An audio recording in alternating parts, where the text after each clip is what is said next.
En el capítulo anterior les conté sobre las formas de iniciar una causa y también las herramientas o las facultades que tiene el fiscal para prematuramente poner término a las mismas. Hoy veremos la formalización, las salidas alternativas, abordaremos a su vez las medidas cautelares personales, o sea, les voy a contar sobre la aclamada prisión preventiva entre otras medidas cautelares. Esperando todos estén muy bien, damos inicio a esta parte 2 de las etapas del proceso penal en el marco del Proyecto Dignus, una iniciativa de que les habla Mauro Figueroa. Comencemos con la formalización. Existen dos maneras de explicar esto. La primera, desde el punto de vista de nuestro sistema respetuoso de los derechos del imputado, la formalización sería concebida como el momento en el cual se le informa a una persona que está siendo investigada por ciertos delitos, ocasión en la que se le relatará cuáles son los hechos por los que se le investiga y qué delito cree el fiscal que se ha cometido en ese caso. Por ley, el fiscal debe indicar la fecha, el lugar de comisión del delito, además del grado de participación que tuvo el imputado en esos hechos. En otras palabras, al imputado le resulta útil porque finalmente sabrá de manera directa qué sabe o cree saber la fiscalía y también la calificación jurídica que le otorga sobre estos hechos. Con todos estos insumos, el imputado ya va a poder defenderse, o al menos planificar su estrategia junto a su abogado defensor. Dicho lo anterior, necesito reforzar la idea de que quien pide la formalización es el fiscal, única y exclusivamente. Lo que él diga es lo que esa institución considera hasta esa fecha, no lo que cree el tribunal. Este tribunal no ha dado todavía por acreditado ni asume como propio nada. ¿Bien? Es decir, mientras el fiscal ya tomó partido por una postura en la causa y cree que existen elementos para avanzar en el proceso, el juez viene por primera vez a escuchar los antecedentes y en la formalización su rol se limita solamente a preguntarle al imputado si entendió los hechos por los cuales se le está investigando o si por el contrario requiere de alguna precisión. La otra manera o perspectiva de concebir la formalización es entenderla como el primer paso serio en el que la Fiscalía transparenta que, a su criterio, el imputado cometió un delito y que cuenta con los antecedentes para continuar adelante con la investigación. Imagino que aquí ya te vas a preguntar, pero entonces, ¿por qué el fiscal sigue adelante, mejor no sigue adelante en silencio y formaliza solo cuando ya está todo listo? Ciertamente el fiscal puede hacerlo, y en ocasiones lo hace, pero debes saber que tras la formalización el fiscal va a ganar algunas facultades legales para intensificar su actuar o sus posibilidades de actuación. En este antes y después que se marca con la formalización, ya va a facultar al fiscal para pedir al juez autorizaciones para practicar diligencias intrusivas. Diligencias me refiero que puedan vulnerar tus derechos. También puede proteger la investigación, puede recuperar bienes o especies y puede cumplir, por supuesto, con su rol de protector de la víctima a través de petición de medidas cautelares. Por ejemplo, el fiscal decide formalizar porque así puede pedir el arraigo nacional y evitar que el imputado salga del país. O puede formalizar para prohibir al imputado que se aproxime a la víctima, o que amedrente a testigos, que elimine pruebas, etc. Si bien existen excepciones a lo que acabo de señalar, recuerda que esta no pretende ser una clase de derecho, por lo que me basta con que retengas la idea general de lo que sucede con mayor habitualidad. Antes de pasar al otro tema, vamos con la dosis del dato práctico. Si tú estás en calidad de imputado y fuiste citado a esta audiencia de formalización, lo clásico, como error que ocurre en la práctica, es que la gente cree que tras escuchar la formalización que le hizo el fiscal, les toca defenderse de inmediato. Y empiezan a explicar, ya sea a negar que sea cierto lo que dijo el fiscal, o a rebatirlo, a dar una explicación.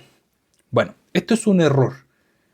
No solamente porque no es el momento para hacerlo, no solo porque quien habla por ti ante el juez con argumentos es tu abogado y no tú, sino porque, sin ser consciente, lo que estás haciendo en ese momento es renunciar implícitamente a tu derecho a guardar silencio. Por lo tanto, ahora que escuchaste mi explicación y mi consejo, ya no caerás en este error y solo te vas a limitar a decir si entendiste los cargos o necesitas de alguna precisión y nada más. Bien, pasemos ahora muy brevemente al plazo de la investigación. Con la formalización es obligatorio que el fiscal fije un plazo de investigación, puesto que en su defecto, si el fiscal nada dijo sobre este punto, el plazo va a ser de 2 años por disposición legal.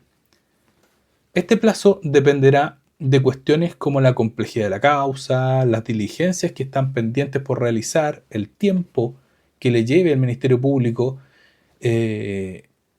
investigar y agotar todas estas instancias, o cuánto llevaba desde antes, previo a la formalización, cuánto tiempo ya estaba investigando de manera silenciosa. Por regla general, los plazos habitualmente son de 3 a 6 meses lo que se pide en estas audiencias. Pero tiene una pequeña trampita. La Fiscalía siempre va a poder pedir un aumento de plazo a investigar. Cuando ya se le está agotando el plazo, imaginemos, pretendió solicitar 6 meses, el tribunal le dio solo 4. Cuando se está acercando a esos 4 meses, el Ministerio Público puede mandar un escrito al tribunal pidiendo se fije una audiencia para discutir el aumento de plazo. Y así se puede, en esa audiencia, justificar por qué requiere más plazo para investigar. Y por supuesto, será la última palabra la del juez, el que decidirá, habiendo escuchado a todos los intervinientes, suponiendo que hay querellante, por ejemplo, o derechamente al defensor, y así evaluar si es que amerita o no el aumento. ¿Bien? Como bonus, decirte que incluso existe la posibilidad de reabrir una investigación cerrada, en la medida en que hayan solicitado diligencia por parte de la víctima o el imputado oportunamente, y que el fiscal o no las haya realizado o éstas se encuentran pendientes y aún así el fiscal intentó cerrar.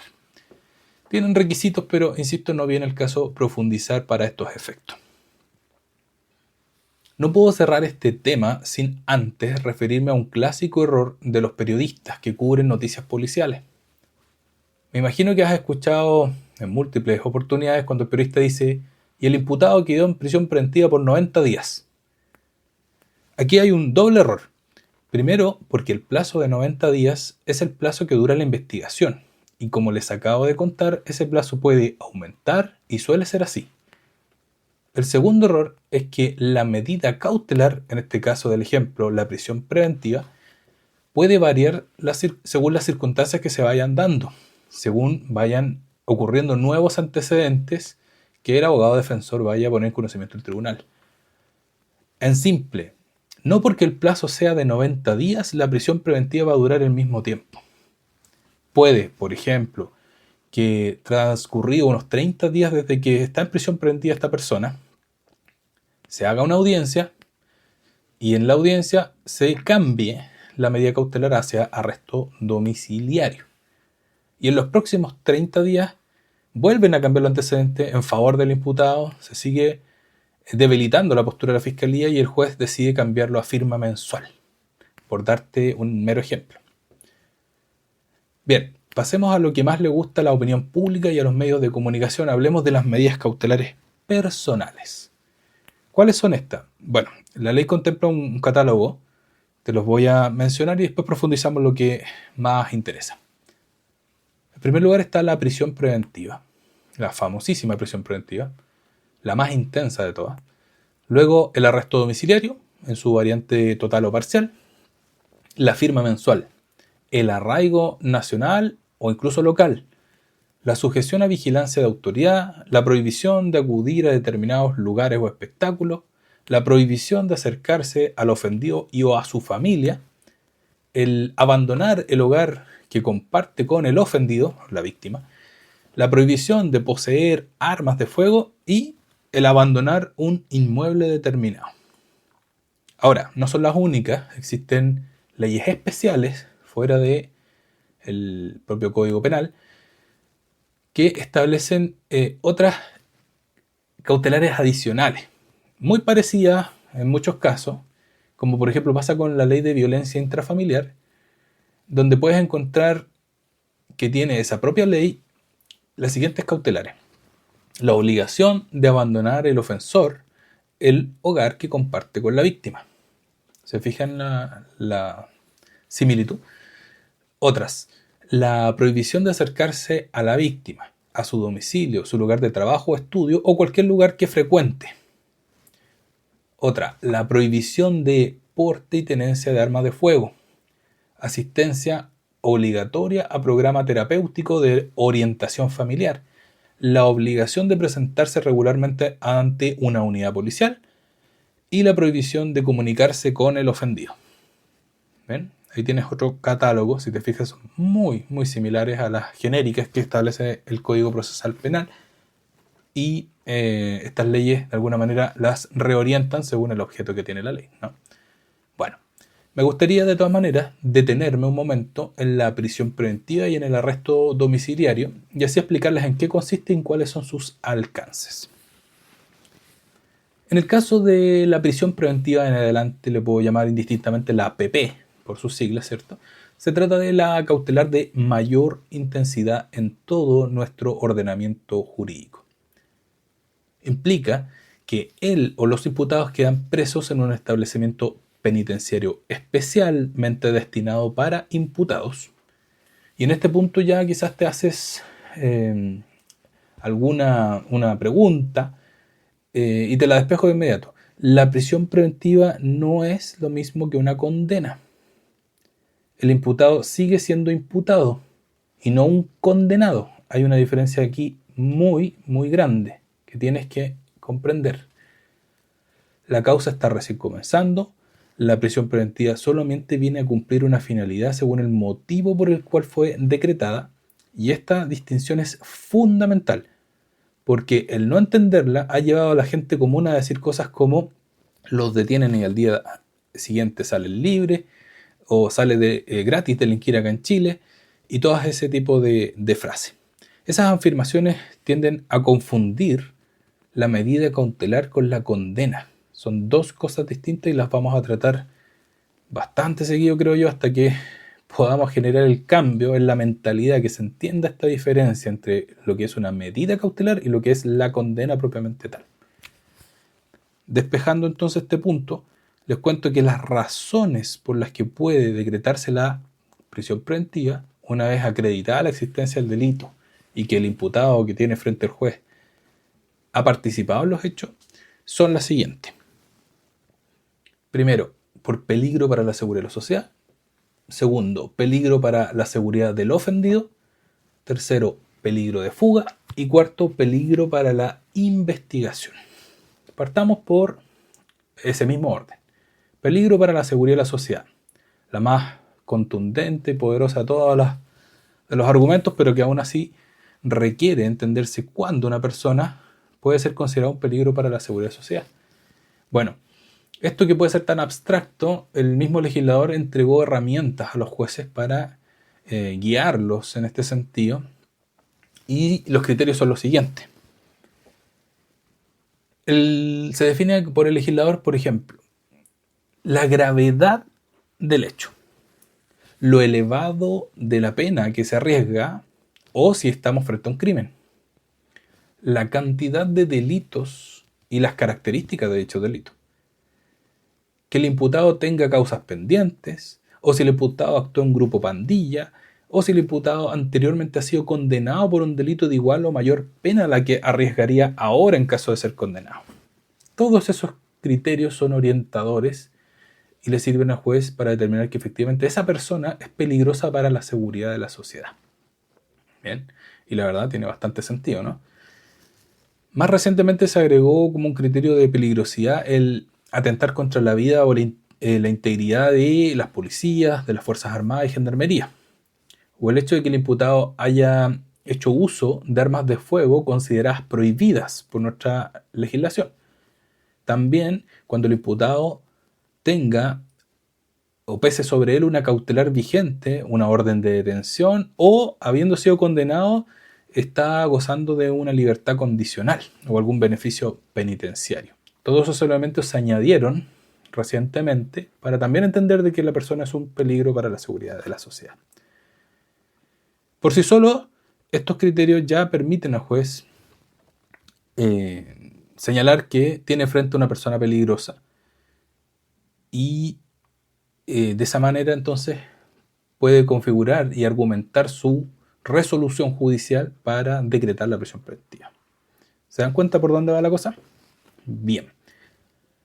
Ahora, ¿cuándo vamos a estar ante el criterio del peligro para el ofendido o el peligro para la víctima? Esto es un poco más simple, requiere que la fiscalía o el querellante puedan acreditar que existen antecedentes suficientes que permiten presumir que la víctima va a estar en riesgo de sufrir algún atentado, ya sea a su persona, a su familia o a sus bienes. Ahora, ¿cuándo habrá peligro de fuga?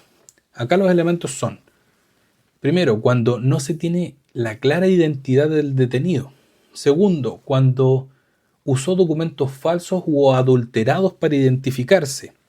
Tercero, y evidentemente, cuando la pena que vaya a arriesgar, en caso de ser condenado, sea tan grave que podemos presumir que esta persona va a preferir escapar de la justicia en vez de enfrentar el proceso. Hoy en día, por ejemplo, se está aplicando el denominado criterio Valencia.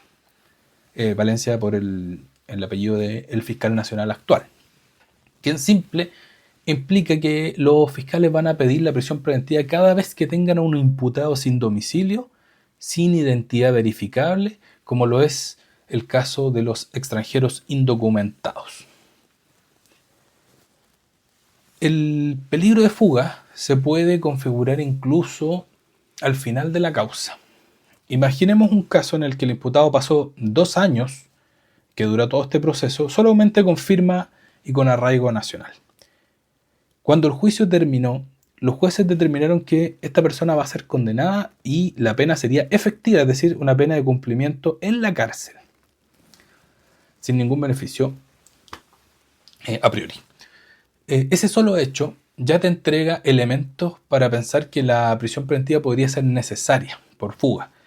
Si a eso le agregas que durante el mismo proceso el imputado no se presentó a algunas audiencias, en ocasiones cayó por orden de detención, no estaba bien vinculado al proceso. Entonces la necesidad de cautela se acrecienta y hace ciertamente aconsejable privarlo de libertad hasta que la sentencia se encuentre firme y ejecutoriada. Es decir, cuando ya no procede ningún recurso en contra de esa sentencia. Y listo. Por último tenemos cuándo estaremos frente al criterio del peligro para la investigación. En este caso también es relativamente sencillo establecer que los persecutores tendrán que dar argumentos suficientes al tribunal de que existen sospechas graves de que el imputado puede obstaculizar la investigación, ya sea destruyendo pruebas, ocultándola, falsificando pruebas o induciendo a otros, ya sea coimputados, testigos, peritos, para que declaren a su favor. Para ir terminando, solo comentarles que es una experiencia terrible para los primerizos, aquellos que por primera vez se enfrentan al sistema penal. Y esto, hace minutos atrás yo les había dicho que eran cárceles especiales, eran centros de detención especiales donde no se mezclan con los condenados, solo hay imputados. Sin embargo, se van a encontrar que la mayoría de la población penal de esos centros para imputados está poblado de delincuentes habituales, esperando que se cierren sus causas. Son gente que ya está en esta dinámica, gente habituada, acostumbrada a esta vida, el delincuente habitual, que tienen presupuestado de una u otra forma, como parte de su oficio y de los riesgos que esto implica, el caer detenido y pasar por esto, por la prisión preventiva, sobre todo con el gran cúmulo de causas que acumulan.